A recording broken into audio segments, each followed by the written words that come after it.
Let's face it, cold calling sucks. So what do you do when you know you should be making those calls, but cannot stand the idea of having the life drained out of you by spending hours on the phone each day?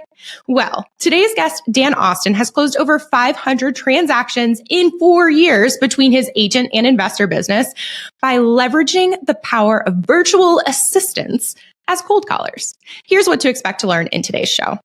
Where to find cold callers, red flags during the interview process, costs to expect, what to do once you've hired them, and stick around to the end if you're struggling to know when it might be time to fire. You're listening to the Real Estate Rockstars podcast, the show for agents who've been around the block and are finally ready to build a sustainable, scalable business. Learn the exact steps to build a business that runs like a machine, one you don't secretly hate or want to escape from. My name is Shelby Johnson. I'm a former Army veteran turned real estate entrepreneur. I've closed hundreds of transactions as a solo agent, team leader, and real estate investor before hitting complete and utter burnout. And now, years later, I'm making a comeback. I am building my agent business from the ground up in a brand new city, Lexington, Kentucky. More on that journey coming soon. But for today, get ready to learn exactly how to hire a virtual assistant cold caller. Rockstars, welcome Dan Austin.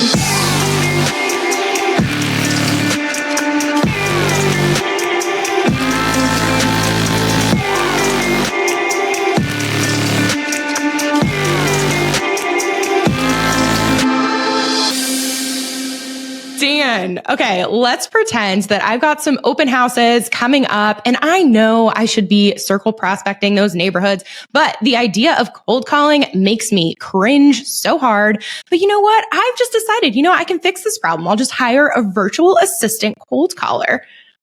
Dan, what is step one? How do I do this?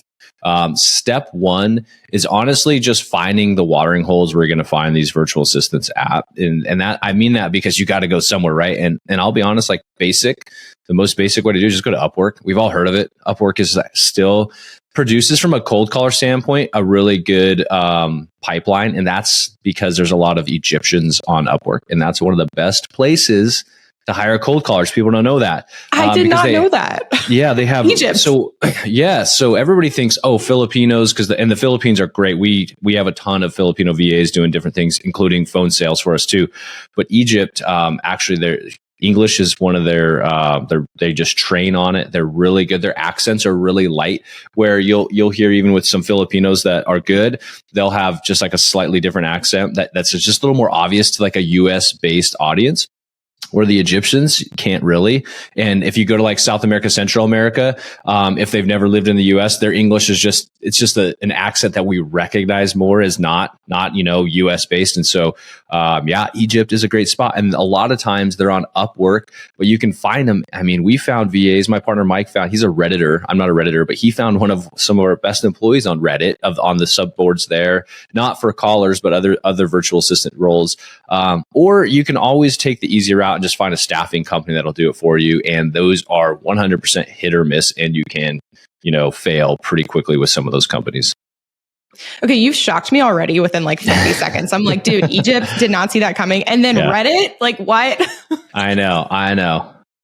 Okay, so Upwork kind of saw that coming. And then I was going to ask you, a lot of times people will just be like, well, I can pay this person to find, just like you said, the staffing companies. But I guess if we're going to go the Upwork route, do you have like a duty description? Like, what do I need to do in order to pull in the best talent of what I'm actually looking for? So it's just like any other hiring process in reality, and you're going to have to filter, interview and all that stuff. What I do is just like a super basic job description post on Upwork or wherever I'm posting. And it's just like, I need a cold caller. I'm a real estate agent. And you will be very surprised to see that there's a ton of people that are like, oh, I worked for a Keller Williams franchise, an EXP franchise. I've done all these things, and they're going to submit resumes. So obviously experience is really good, but it's not like required. Sometimes you'll get these people that are like, oh, I worked for all these different agents and did all these things. And that might not be good because their English won't be very good. And also they might just suck because they've bounced around a ton of times. That's not always the case, but I always just look at that and say, I wonder why this person has no experience versus why this person's worked for 20 different people. Sometimes there's a reason, sometimes there's not a reason that matters anyways. So just a basic description. Hey, this is what you're going to be doing. You're going to be calling prospects that might want to sell their home in, my market. I mean, it doesn't have to be anything super sophisticated, because this is in a lot of these countries where we're the watering holes where we're going to, this is like an industry, right? It would be the same thing as like posting a job ad for a real estate agent. Do you want to go be your own boss and do these? You know how they are, right? Like it's so simple. Totally. Because everybody nowadays knows what a real estate agent does and kind of has in their sphere of influence knows someone that's already an agent. And so anyhow, yeah, basic job description, post it. And then when you're filtering it, always, this is the key, always ask them to post a recording of them. You can give them the script, attach the script that you would want them to use for like prospecting. And just attach it, say, hey, read this. Or one of the things I like the most, because they can't practice it, is say, hey, tell me about one of your favorite hobbies that you do in your free time. Because then they have to like come up, be creative, and you kind of get their personality a little bit too. Because, in reality, as a real estate agent, you're probably not going to hire, most people are going to hire 50 of these people. You're going to hire one or two of them for your business. And so you can, over a long period of time, you're going to build a relationship with them. So you want them to like fit into your culture. You want them to be a cool person, so to speak. Okay, gotcha. So very basic job description. People are going to submit resumes. You're going to tell them, hey, do some sort of a recording, either the script or tell us about one of your hobbies. Do you do any like assessments up front, like DISC assessment, Myers-Briggs, any of that stuff? Yeah. So I would recommend doing like a DISC, just because, like, again, if you're doing this, if you're bootstrapping this and you're like, I'm going to hire this person, I do want this person to work for me over a long period of time, and it's going to be one of maybe 2 or 3 callers you have, totally spend the time to do that and really see where they land out on the DISC. Because for somebody that's going to be calling, this is a tough job. Like, there's a reason why people don't want to do it themselves. It's tough. And people you're going to sit on a dialer and you're going to be ring, ring, ring all day. They go to bed hearing the ring dial tone in their ear, crushing. Right? Like, yeah. It's crushing. You know what I mean? And so they're doing that, and then they're going to get on the phone and they're going to get a couple FUs. Don't ever call me, you piece of crap. Why are you doing this? And then they're going to get some conversations. And so maybe in every single day they spent 8 hours calling for you, they're going to have 1 or 2 to 3 minute conversations. And that is worth its weight in gold. But that's what their job looks like. So you want to make sure that their DISC, which is, in my opinion, one of the best and simplest and easiest ways to figure out if a person is going to be good in a seat like a sales role. And then from there, what the nice thing about doing that is a bunch of them won't submit a call recording. Several of them won't do the DISC. And so you've already filtered out the people that would have never been good. And now you have, an application in probably a day or two, you're going to have 40 or 50 of these people that have applied to your simple job posting. And out of that, you're going to have at least 10 people that are good for you, that are just like worth your time to actually talk to. Dude, I love using the requests as a way to like screen. Like when I'm looking for a referral agent, I'll do the same thing. Like I'll post in EXP in our workplace area being like, looking for a referral agent in this area, please email me, or like something very specific, email me or text this number.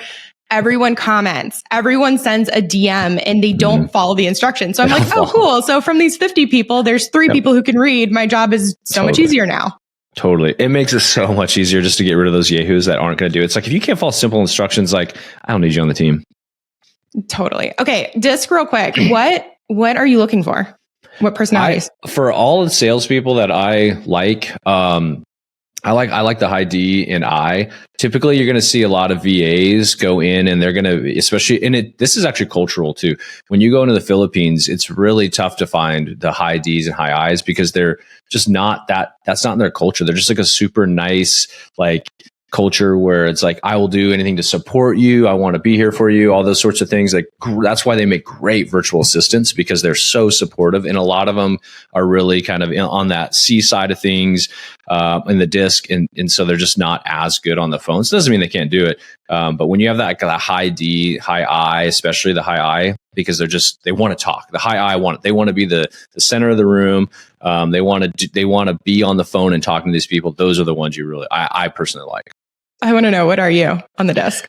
Dude, I'm a weird DISC. So I'm like that. Right. I know.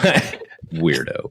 I'm a high D, and then I'm a high C as well. So like, I'm slightly higher C, but like I'm above average on the D side. I'm like almost 67 on like the D, and then I'm like a little bit higher on the I. It's like, I'm a weird like, I like to be in charge. I like to kind of like run things, but I also am like techie, kind of like, I know like I don't know, tech based, not like technology based, but like nerd based, like I know math. I was an engineer at one point in my life. So Gotcha. Yeah, no, I love the DC combo because it's like, let's get it done for the D's, but let's do it right with the C's. I'm like, wow, that's so nice. It serves me well sometimes. Other times, not so much. Not so much. Okay, got it. So we're at this point where we have their disc assessment, we have their audio recording, and they've proven whether or not they can follow instructions. Is the next step interview? What is next? Yeah, basically from that point, once you've like found the people that, like, if their call recording is good and they hit your disc assessment, honestly, they're probably going to be a good fit for you. Then just get them on the phone. I don't really do anything scripted too much for our interviews. We're pretty relaxed on that piece because I'm really just trying to get to know you and get to feel who you are. So I'll just ask general questions about like, hey, give me some of your experience. I do want to understand what they've done. And sometimes they'll be like, oh yeah, I used to work for this other cold calling company. You're like, okay, so I know you've got the game. Because a lot of this is like pretty simple, basic stuff. There's not too many variations from what one real estate agent is doing to what another one's doing when they're going to be calling around, doing prospecting. You can add in those nuances that you want at a later time, but they're going to have like this basic level of real estate knowledge. So that's good. And then I just like to get their personality, ask them again, like, what do you do for your hobbies? What's your personal life look like? All that sort of stuff, because that does matter too. Because again, you want them to be like a good team player. And really you're just trying to see how they are conversationally, because when they're on the phone, they got to think on their feet. Those are the conversations they're going to need to talk. They're going to need to build rapport really quickly. They got like 5 seconds to build rapport. Do you do that with them? You're like, okay, dude, love that I know about your hobby now. Okay, pretend you're calling me. Ready, set, go. You can. I actually haven't done that, but I do know people that will do like, they'll do like almost like a coaching call with them where they'll ask questions. Like they'll act like hey, act like you're calling me and I want to do this. Or they'll even like, and we have done in the past where it's like, hey, here's my phone number. I want you to call me, log into like this soft phone program, whatever, like open phone or something. Like, hey, log in here, call me like you're doing a cold call, I'm going to answer it. And you can do that. I personally, just because we're hiring so many for our business that we filter it, do it pretty quickly. And then if they don't work out in the first week, we just find somebody else. So we're just kind of doing it at a faster pace. But again, if you're an agent, you're looking to hire 2 or 3, take it as deep as you want. Just don't waste a ton of time. I wouldn't waste too much time on it. I feel like that's a really good point because it's hypothetically, if I'm listening to this and I'm looking at my first hire, I'm over analyzing it. I'm like looking for, because it's also like a financial mental barrier that people have to get over because they feel like when they're hiring someone, they think of like, oh, I'm hiring them for a whole year. Like, I feel like that's the way most people calculate but in reality, it's like, you're actually hiring them for a week. Or maybe a month. And if it doesn't work out, you just move on. So it's like the sunk cost fallacy or like the fear of how much money is pretty much all in their heads in some regard. Yeah. And I think also that you're taking on, some responsibility for them. Maybe they have families. And so you are helping them earn a living for their family and you don't want to give them false hope, right? Hey, you're going to be here forever. And they show up and 3 days later, you're like, dude, this person is not great. If that's the case, and in 3 to 5 days, they're not great, they've gotten that before. They probably know that there's something going on so that they weren't as forthright with you within their background and their history when you're interviewing them. So that usually doesn't just happen with you. Unless you're a terrible boss, I guess that could be possible. those people do exist. Some people, the way that they treat VAs is kind of unfortunate. I will say this though, with the cost is it's an investment in you and your company. And so say, on average, you're going to pay $5 an hour for a cold caller. So say it's $800 a month. It's really in the grand scheme of things, that's not that much. It can be if you're a new agent and you're just trying to prospect and build things up. And if that's the case, I would say you should bootstrap this and learn to cold call yourself until you really can feel confident in what a good cold caller looks like. Then you can hire somebody. But it's an investment in you and your business and in your ability to understand what a good cold caller and a bad cold caller looks like and what a good employee and a bad employee looks like. So if you had to spend $800 to get a master's class in being a manager, I would do that over a $200,000 MBA at Harvard any day. That's just something to think about. If you have a caller for 3 months, you're going to learn a shit ton from that, being a leader, being a manager, and also on how to grow your systems. And that will help push you to do it. So it's like, that stuff, don't think of it as a loss, because it's always a gain. It's like hiring a business coach. I've hired plenty of coaches. I'm in plenty of masterminds. You could easily consider that as like a loss if you don't like it, I guess. But if you go in there with a positive mental attitude, like I'm going to crush this and I'm going to learn one thing. I'm going to spend 10 grand to be in this one mastermind and learn one thing. Just learn that one thing really well. It's same thing with hiring people and VAs, is like, get really good at that. Because if you want to scale your business and grow, you're going to have to learn to be a leader and how to hire people and how to prospect, all these things. Okay. Back in the interview, what are red flags and expectations that you give them? Yeah, so red flags would be the major one I see is like just kind of weird. You get a weird vibe, right? Like when they're not being honest or forthright. Like I just hired. I'll give an example. I just hired a couple of guys, and they were portraying that they were a staffing company, and I was like, well, I'm looking for 4 more cold callers. Like, yeah, and we could definitely fill those, and we would love to bring more to you, and this is our contract, this is how we do it. And I was like, okay, I'll look at it. They're from Egypt, and just a couple red flags I knew at that point in time. We still ended up hiring them, and like that's why I'm telling this story, because like now I look back, I was a total red flag. Just them not having great explanations on their process for how they prospect and hire people, expectations for like how they can, like where are you getting your like knowledge from, like when they're quoting like big names in the industry, like it's probably because they Googled them and they're like, oh, I worked for this person. Like you'll see that one, like where it's like all these, like their experience, they want to talk about people, especially in like the real estate investor space, because there's a lot of big brand names in the real estate investor space when it comes to like marketing and off market, like prospecting. So that actually should be a red flag and not like a bonus. Like, oh, I worked for the, Gary Keller. It's like, did you really, like something like that. So those are red flags. And they do this all the time because they're not in our culture. So they don't understand. They just think that's what would be impressive to us, is to see that. So that's another red flag. Other red flag is just like them honestly not being able to carry a good conversation during an interview with you. That's probably the biggest one.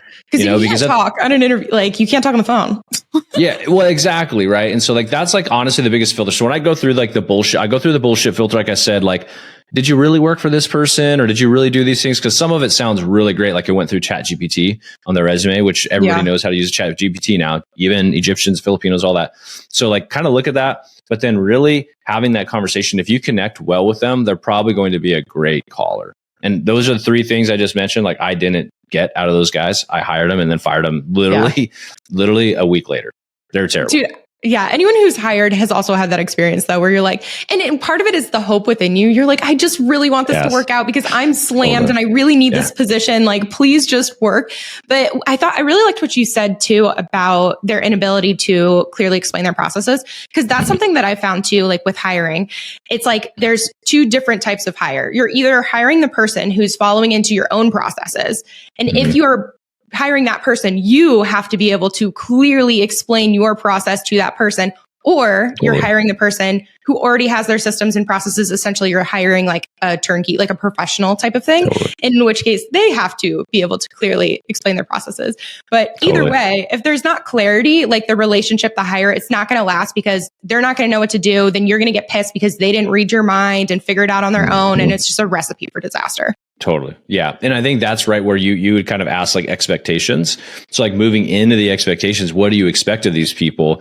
You have to be super clear. And like as a leader, some of the best things, the most important things you can do is set expectations for all your staff, whether they're virtual or not. And this is where people fail, is they see their virtual, whether it's a cold caller or a VA or whatever, they just see them as like a tool for their business and not like a human being. Like they really are a human being and they really do want to do well for you. So give them that opportunity to succeed. So provide them expectations.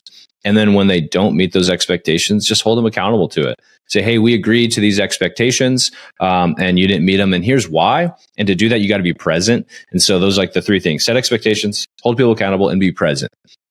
Being present, you can't obviously be sitting with your VA because they're in another country usually, but you can do something. This is what I see people do so many times. They're like, yeah, so I hired a VA and like, I feel like they're just not doing anything. I'm like, well, how often are you meeting with them? Like, oh, I meet with them every Monday at 8 a.m. for 20 minutes. I'm like, oh, really?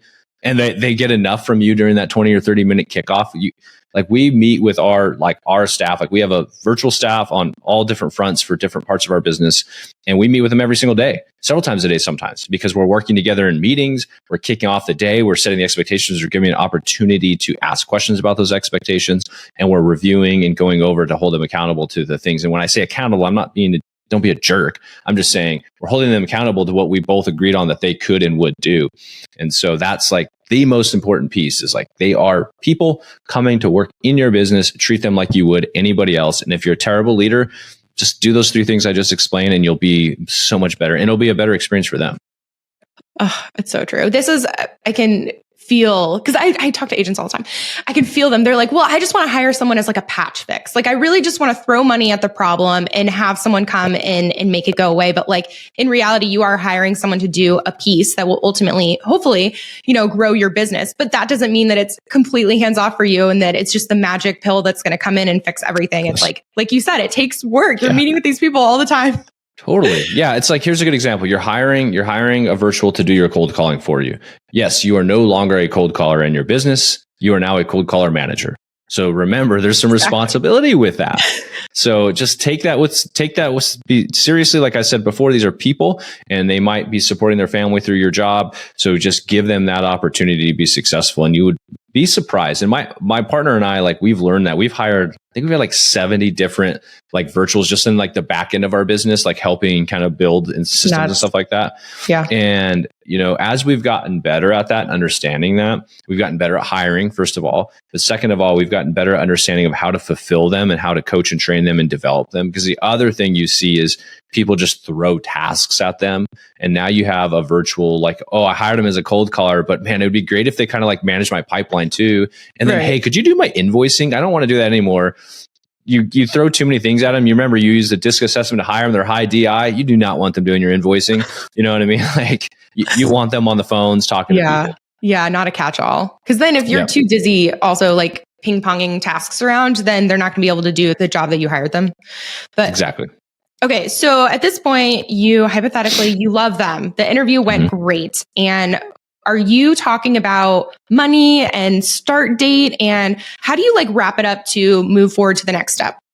Yeah. So simple. It's usually I post in the job posting how much it's going to be an hour. And like I said, usually it's like $5 to $6 an hour, just depending on the area where I'm hiring and what I'm hiring for. But typically $5 to $6 an hour. You'll see for some higher end, like more of like a lead management or pipeline manager, you're going to be like that $9 to $10 an hour. And that's usually going to be what we have found with a lot of that for success is like South America and Central America. They do really good with that stuff. Just they're a little bit more aggressive on that stuff.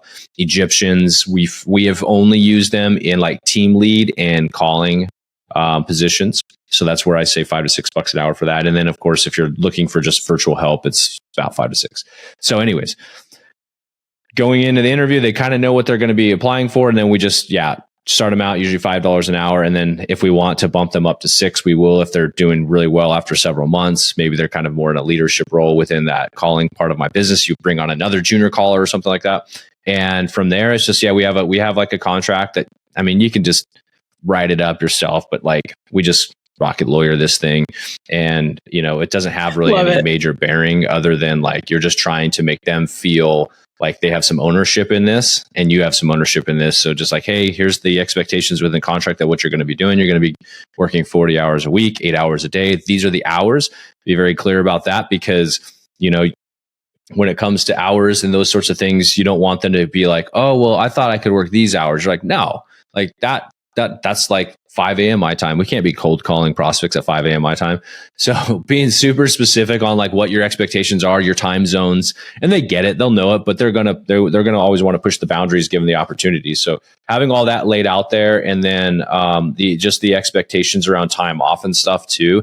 You can do that however you want. I've seen it all over the place. But what I like to tell people, like, hey, I'm happy if there's something major going on in your life, I am happy to give you time off.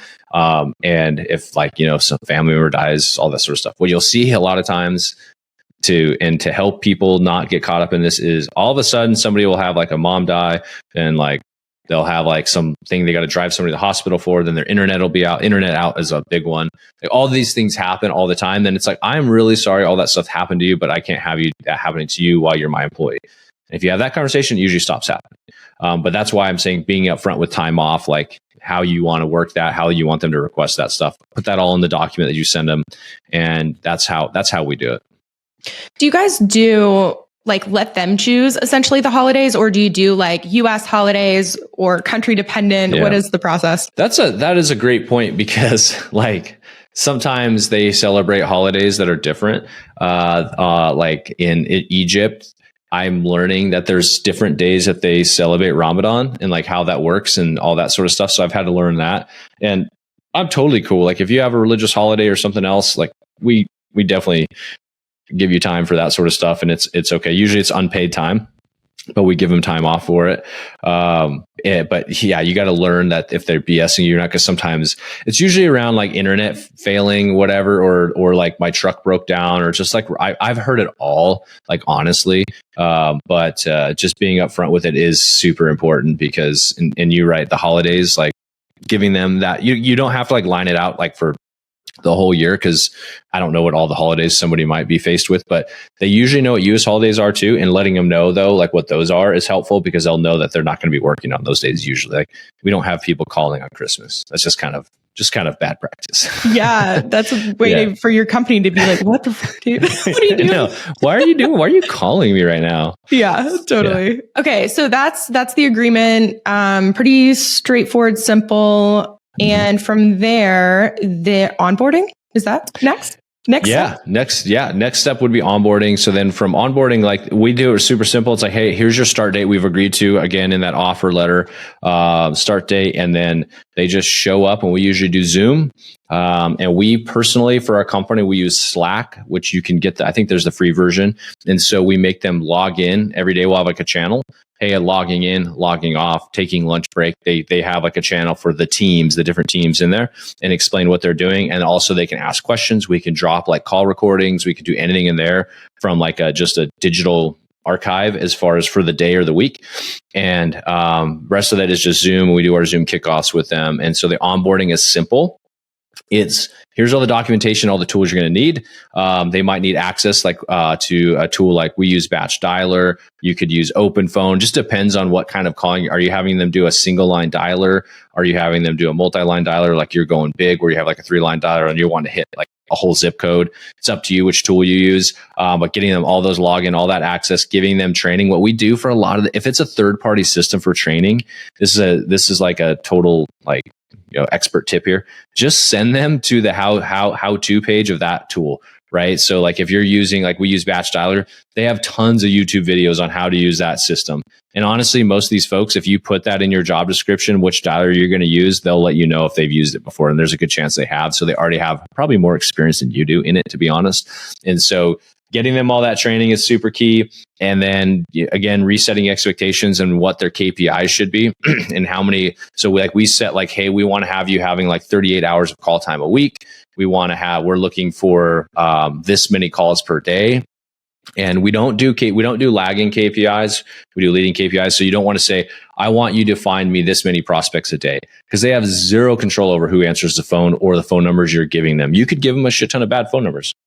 Like that's not their fault, right? That happens. So really explain those KPIs and letting them understand where they can see where they can see the KPIs and see their performance. And that's really it. It's simple, especially when you're in the context of a caller. Tools, expectations, KPIs, get going. And then obviously work schedules and when they need to show up to the kickoff meetings. Okay. So Open Phone, Batch Dialer, these are not ones that I'm like super familiar with. Mm-hmm. Is this just like a call platform? Can you explain what these? Yeah. So Batch Dialer, because a lot of the calling we do is for other like real estate investors. So that's Batch Dialer is something that's been built and has been around a long time. They have an SMS platform as well. But they have a multi-line dialer, which basically means you can call, say, if it's like we use a 3-line dialer, you can call 3 phone numbers at the same time. And the first one that picks up, you answer, the other 2 get hung up. Right. And so you can call more people. And that's just what we use to get to more, to get to more people on our list. And Open Phone is just like that is just soft phone, basically a VoIP phone. So you have to have phones like that, right? Because they're in a different country. They need to be able to log in and call. So you're getting calls. If you're receiving the call, you're receiving it from an internet phone, right? Something that they can have on their desktop. An open phone is one that we've used personally all the time because it's great for other employees that are virtuals so you can get them a US based phone number, and you can use that for like VAs just doing like back end work for you if they need to call the utility company or they need to call somebody for you or your clients. It's a great tool for that, but it's also great for like dialing just, hey, here's the 20 people around the open house. Call these 20 numbers today and see if you can get someone on the phone. Okay. Yeah. Open phone. That sounds legit, because this is something that I get asked a lot about, cold caller. And then I have people that I connect with, but I don't have a cold caller personally. So like this in the weeds, I don't know it. So, and that's always been something. So this open phone, basically, like hypothetically, they're in Egypt or they're in Philippines. They can download this application on their phone and they can do all of their calls. You said a US based phone number from their desktop, but it's not. Okay. So, and then how does that connect to your CRM, or does it? Like, is it also a software for like logging notes and setting follow-ups, et cetera? Totally. Yeah. So yes and no on all those questions. So yeah, they Love it. Some of them do connect it. Like, I guarantee, like, I bet you, like, if you Googled like, VoIP phone that connects to Boomtown or whatever CRM you use, you'll be able to find one and it'll directly connect to it. So you can do it. It's kind of like we use HubSpot for a lot of our stuff. There's a lot of integrations for phone numbers within HubSpot as a CRM. I would be surprised if there's not CRMs out there that have it in, like our CRMs that we use have it built into. It has dialers built in, single line dialers that you can have these people call. So you basically give them a seat in your CRM and they call. And then of course that just adds right into, it just shows they called, they text all their notes from the call in that leads box within your CRM. And so definitely, and some, yes, some don't. So I would say that the best place to start for that is to look at what CRM you're using and see if it has a dial function in it. A lot of them do now.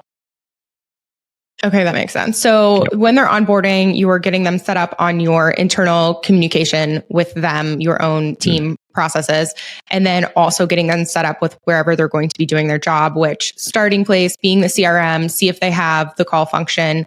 And then from there, so they're set up, they are making their dials. Actually, where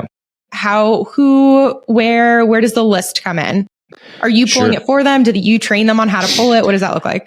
I would, if you have a caller, I would not train them on how to pull the list. I would do it myself.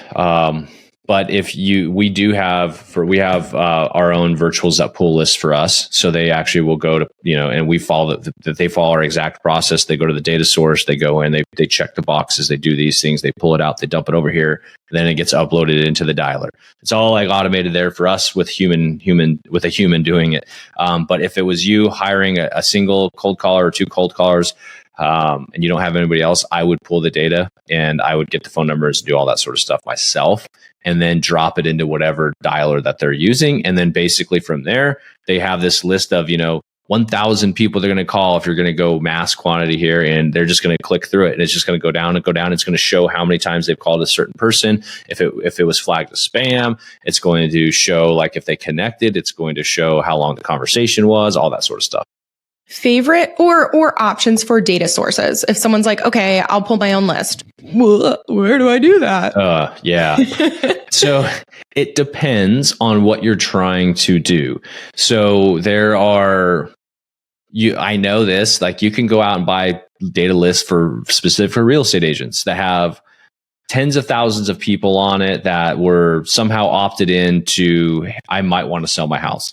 There's that data. Google it, find it. You'll see tons of it. We specifically, because we are specifically working with agents and agent investors that want to do a lot of the work, like they want to buy rental properties. We use PropStream, and the reason why we do that is because we can filter based on all sorts of things. And it's investor friendly, it's investor focused. We can look at different financial metrics like loans and liens and reasons why that person might want to sell. We can look at everything from the type of house, the type of property, commercial, multifamily, single family. We can zone it down to a zip code. We can draw a line around the area we want to do it to. And an agent could use this as well. That's what we use specifically for, like I said, agent investors. But there's just tons of different data platforms out there now that are either investor specific or agent specific, just depending on what flavor you're looking for. Okay. Sounds good. It's all the same it's all the same data though, because ultimately what you're trying to do, if you're an agent and you're prospecting, what are you prospecting for? You're looking for people that might want to sell their house. Right. And so what indicators would somebody actually show if they want to sell their house? Because I'm working with investors and agent investors, I'm looking for people that want to sell their house and they want to sell it at a discount because they have some sort of distress that's going to essentially wipe out everything they have. And so we can come in and help find them, identify them, say, hey, we can fix your problem for you. A lot of other agents are just looking for certain reasons why somebody else might want to sell their house. Maybe it's age, maybe like age of the home, how long they've had the home. And you might say, hey, on average, most people move every 7 years. I'm going to go pull a list of everybody that has lived in their house for like 6 years and cold call. Okay, gotcha. Yeah, and I feel like that's a whole nother class. I don't want to get too off because we're talking about VAs, but like that, I mean, that's exciting too. It's like doing this strategy behind who do I actually want to target, because there's so much more control than I feel like the average real estate agent thinks. They're just like, oh, I'm going to post on social media and someone will reach out to me. But it's like, no, you can actually pick like who you specifically want to work with, what buyers or sellers. And then even in the sellers category, it's like, what type of problems do I want to deal with? Like, am I looking for the distress situation, or am I looking for, it's just so fun. But fun for another day. Okay. So at this point, they have the list, they're making the calls in your specific CRM system, open phone, whatever. My question is, are you, with these newer hires, are you reviewing their calls? Is there, what does that look like? That's the accountability piece, right? And making sure that they're doing well. So every day with our calling team, we have a daily kickoff at 8:30 a.m. And we basically review calls, good calls, bad calls. Like, hey, this is why this was a bad call. This is why this was a good call. Hey, let's look at the script again as a group. We also are looking at call time, and we're looking at number of calls they're able to do the day before, just to make sure everybody's trending and on track. So we do it as a group. Hey, everybody on this calling team did these things. This is what we're expecting. These are the goals. And then we'll also do call reviews where it's like just listening to the recording and saying, oh, okay, like this is where you could maybe throw in a nuance to the script. Because as callers get more experienced, you want them to kind of move away from that script. Because the goal of the script is just to get them to get certain information. So once they're really good, like we have callers where they loosely use the script and then they just spitball. We have an agent that wants to represent people that sell land. So he has a very unique script for specific people that may want to sell land that he can connect to developers specifically. So he needs them to ask very, very important questions like, hey, is this land going to be developable? Is this person going to want to sell within this time frame? He has all these things. And so we give it to the callers that are more experienced because it's so specific and they can kind of just spitball off of a basic script. So that's the goal of what you're trying to do. And that's why we do daily kickoffs, daily call reviews, daily KPI reviews. Yeah. And it kind of goes back to what you said in the beginning, where it's like, if you don't know anything about this, maybe cold call yourself for a little while, get some experience, because how can you do that? How can you do analysis on a call saying whether it's good or bad if you do not know? Totally. Absolutely. And here's the thing is ultimately like there's little nuances in the English language that you can help teach them and those sorts of things. But if you don't have any experience around like doing it yourself, it's going to be hard for you to understand what they're going through. So when they're doing those calls, you're not going to be able to give them advice or feedback or change or improve your system to make it easier for them. So I always recommend do it. Even if you've never done it and you've already got a cold caller, do it yourself, do it side by side with them and like figure it out together. Right.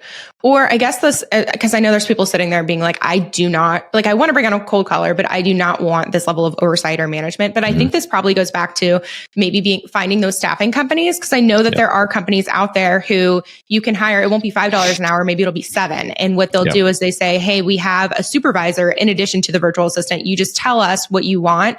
The supervisor will oversee. But in personal experience, sometimes that works, but sometimes you're like, well, now I have 2 people to follow up with, and I'm not sure either of them are doing anything. Totally. Yeah. And like here, I guess I'm giving you a rigid framework of like how we do this. Like, do you need to do a daily kickoff every day with your caller? Maybe not. But if you do, if you're doing it with 1 or 2 callers, it can be 10 or 15 minutes. It doesn't have to be this big elaborate thing. The thing that you will want to do though is in we talked about this earlier, is like you want to make sure that they have work in front of them, and you're hiring them as a caller. Don't just dump other work on them just because you're like, well, they're not doing anything. It's like, if they're not doing anything, it's okay. It's $5. Like, you worried about? You go to Starbucks. My Starbucks is like $5.18 every day. So I know like the cost of $5 is not that much if you have a VA sitting there when you compare it to a cup of coffee. I'm not saying you should do that, but don't get all upset and start dumping work on them that is not calling if they're not going to be busy 8 hours a day. Make them busy 8 hours a day. Get them information, get them data, get them going on the calling to do that. But anyways, the staffing company piece, you're right. That's where the staffing company is important because there's two types of staffing companies. There's one that will just staff and find you a VA, and then they'll just basically make margin on the hourly wage. What the hell is the point of that? I just showed you how to go and find your own VA, and they're going to probably find you worse VAs. And then there's the other ones that actually provide management and oversight. And some of those can be really, really great because if you're very adverse to having hard conversations, those people generally will have a manager in place over their staff member that they're putting into your company. And if you have a hard time dealing with that, like, oh, they suck, go to that person, their manager, tell them, hey, so-and-so, Betty Sue over here sucks. And I either want to replace them or I need them to improve themselves in this category or whatever. And those people have those conversations. To me, it's always been kind of awkward because then that person comes to work the next day, be like, what the hell? You just ratted me out to your boss. My boss, like it's kind of weird. So, but it's a good system. It is better than just staffing, in my opinion. Yeah. And it does depend. It depends on your own situation, how much time you have to dedicate, how much experience you have in that realm and all the things. But absolutely. Okay. So at this point they're working and I'm curious about like results. Like once they've started, how quickly can we see results? Anything in that? So generally speaking, like we have callers day one getting us leads. So they should be able to, especially because again, this is a very well-matured industry. So you're going to be able to hire people that have done this for another agent that they get it. They're going to see your script and be like, cool, can I change this up a little bit? Can I change that up a little bit? Absolutely. This is the market you're in. Teach them some of that stuff. Teach them some of the local things that they can do and say. And other than that, they should be able to hit the ground running. Day one, they're going to be calling probably 250, 300 people. No problem. And we usually see them getting 1 to 2 prospects or leads out of that. Day one. So like depending on how much experience they have coming in, the person you hired, and how much experience you have in making sure that they're ready to rock and roll. And are they're appointment setters for you guys? Like is their goal to set another phone call or what is their goal? Yeah. So the things that beyond like the little details of the script, their goal for me is to find people that are most importantly willing to have a conversation. Number 2, want to sell their property and want to sell their property in the next 6 months. Those are the 3 criteria we're looking for. If they want to sell their property and it's like 2 years down the road from now, yeah, I might put that in my CRM, but I'm not really worried about that right now because I'm going to get a ton of more people that want to sell in the next 6 months. And the most important piece when you're having a cold caller calling people is their willingness to have a conversation. Because you know as well as I do, you could be talking to a lead and they're like, I do not want to talk to you right now. It's a non-productive conversation. So those are the 3 things that they're doing. And essentially, once they get it, it's like, okay, great. I'm going to have my boss, Shelby, give you a call back. Does tomorrow work for you? We try not to let them set exact time unless you have a calendar that's set for prospecting for them to dump like 15 or 30 minute phone calls on your calendar. You can have that system. But if we're doing it mass quantity and if we're doing it on behalf of other people that haven't provided us that ability to like book their calendar, it's like, hey, would tomorrow work for you? Tomorrow afternoon work for you? Absolutely cool. We're going to give you a call back around on this phone number. And then we'll just ship that off, drop that into the CRM as a lead and a task, call back call back tomorrow or something like that. You said on this phone number. So you guys can, what? Sorry. I mean, on this number as in the number we called them on. Okay. No, that's super cool though, because that's one of the things too, where it's like, oh, I have a cold caller and now there's that phone number and then my phone number and I might have a CRM and my personal phone number. And so it's all from the same number. No. Okay. Sorry. I guess to answer your question, it's kind of funny that question came out is generally, yes, it can be the same number. Generally, it will not be the same number. What I meant is I'm going to call you on this number that I dialed you on, like your phone number as the prospect, right? Oops. And so, but you could set it up that way. It just depends on how you want to set up your system. If you want to be using the same phone number, like same login, same all that sort of stuff, you can. Usually it's a different phone number, obviously same area code, but just my phone number from my CRM. I did not understand, and I am so sorry. No, you're good. It's a great question though, because some people are like, well, if it's a different number, they won't answer. Yes and no. The actual reality of it though is they're expecting a phone call from Shelby tomorrow afternoon. And especially if you dial in, hey, the best way to do it now, best practice, if you can set this up in your system is, can I have Shelby call you at 10:45 a.m. tomorrow? Would that work for you? Absolutely. Now they have feel like some responsibility to answer the phone because they agreed that they would be getting that call. And now they know they're getting a call at 10:45 for Shelby. So any phone, when somebody tells you, hey, I'm going to call you, you see your phone pop up, you're like, oh, I don't know who this person is, like who's this number is. But I know it's Shelby calling because she told me she's going to call me at 10:45. So that's best practice. That can't always be done if you don't have the system in place for them to book on your calendar though. No, it makes sense. Okay. I think at this point we have gone through the whole processing except for firing, which we could touch on, but what else, what did we miss? Anything. Dude, what else? You hit on more things than I was even thinking about before we hopped on the call. So I think we kind of vetted it out and we went through how you find them. Honestly, finding them is as simple as, because I said it's a very mature industry out there. You can find these folks $5 an hour on Upwork or any other platform. Upwork just happens to have, again, a lot of these. That's kind of the place to go to. The one thing I will say, because you brought up firing. So hiring and firing. Be okay. Again, this is an investment in you and your company. Be okay if you kind of suck at the first time.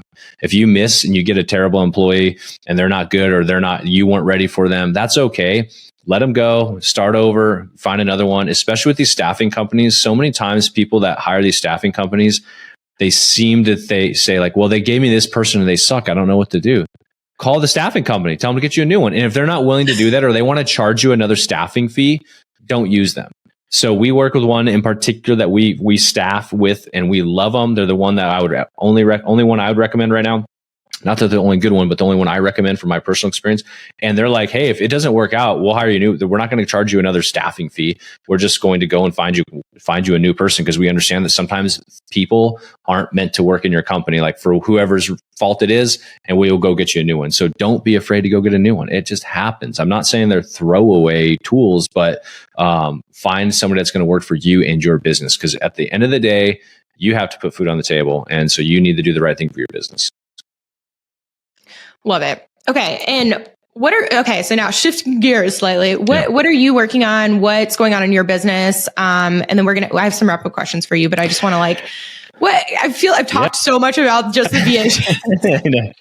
Tell me about you, Dan. Hi. Hi. Yeah. So who is Dan? Yeah. So as everybody's heard, like I'm heavily involved right now in VA staffing because, before the show, I was telling you, we have just recently acquired a calling and texting company that's used for prospecting for investors. So our main focus, our main business has always been to work with off-market sellers, and identify the best deals out there that we can buy and invest for ourselves. But the last few years, we've actually expanded that across the nation. So right now we're in 15 different cities, 15 different markets, working for other investors. Like a lot of them are agent investors, or some of them are just full-time real estate investors that want to grow their portfolio, want a new pipeline into their flipping business, whatever it is. And so we go out and we prospect for them. And part of that, we did a lot of direct mail over the years, and we were staffing callers and texters through some other companies. And we just decided to buy this new business and bring it in-house so we can kind of control all aspects of our marketing and our prospecting for our clients. Wait, so does that mean listeners can go to you and you can essentially do everything we just talked about for them? Absolutely. Yes, they can. Yeah. While we're on this topic, where's the best place for people to reach out for you if they're interested in that? Yeah, I mean, I would say, for me personally, if you just want to ask questions and know some stuff, I'm on all socials. Instagram is the easiest to get a hold of me on, though, is InvestorMan Dan. You can email me at dan@collectingkeys.com as well with any questions. And if you want to know about any of our businesses, gosh, we have so many stinking websites now. I would just say go to backyardhomebuyers.com or simply simpli leads.com. Mm-hmm. Dude, it is hard when you're like, shit, one call to action. Wait, I have 12. I have too many. Yeah. We need to streamline this. I think we are kind of bringing our, all of our business kind of underneath one. That would help out because we started out, like I said, kind of staffing for, doing direct mail and for our clients. And then we brought in the calling and texting. And so it's like, we're in the middle of that mess right now. Okay. And my first wrap up question normally is favorite book or podcast, but I'm just going to answer it for you. Can you tell us about your podcast? Oh, yes. The Collecting Keys podcast. Thanks, Shelby. I love a nice little shameless plug here. That's right. Yeah. So my co-host, Mike, and I, and that's really our passion. My co-host, Mike, and I, we've been doing it for 300 episodes a few years now, which is just, it's a real estate investment podcast. So if you're at all interested in real estate investment, that's what we talk about. We talk about how to find the best deals, and we do it from like an operator perspective. So like we operate our own business, we operate our own investments. And so we talk a lot about like how to scale beyond where you're at and how to actually systematize things, like enjoy life, do the things that actually matter. And this isn't like the don't show up because you're not going to get the homeless to millionaire stuff. This is like the real nitty gritty, like actual systems and processes and like how to actually be an operator in the real estate industry. I love it. And if you guys want to check out their best episode of all time, it was episode 161. I was interviewed. Nice. So yeah, it was a good episode. Oh, thanks. Yeah, appreciate that. Yeah. Okay. Another wrap up question. What events are you going to in the next 12 months? This year, I'm all in on GoBundance. So I'm sorry if you're not a GoBundance member. I just got back from the Austin Entrepreneurial Summit. It was pretty awesome. I enjoyed the hell out of it, which was put on by GoBundance, which was actually open to guests as well. So that was cool. But I'm probably doing 3 or 4 GoBundance events this year on top of some of the events Mike and I are putting on for our Collecting Keys podcast. We're doing some of that. But outside of my stuff, it's GoBundance this year because I've gotten so much value out of that mastermind. My goal is to be there, be present, and be there to pour into people and gain clarity on things that I need to. The Go Bros. That's right. Yeah. What's up? Okay. Anything else that listeners can do to help you in your business? I would say just if you're interested in any of the stuff we talked about, I'm happy to share. Like the thing that helps me the most is getting in contact, networking, engaging with other agents, other investors, because honestly, as we all know, whoever's in our sphere of influence, it's something that can help down the road for business. So hit me up on Instagram at InvestorManDan. I love to talk about this stuff.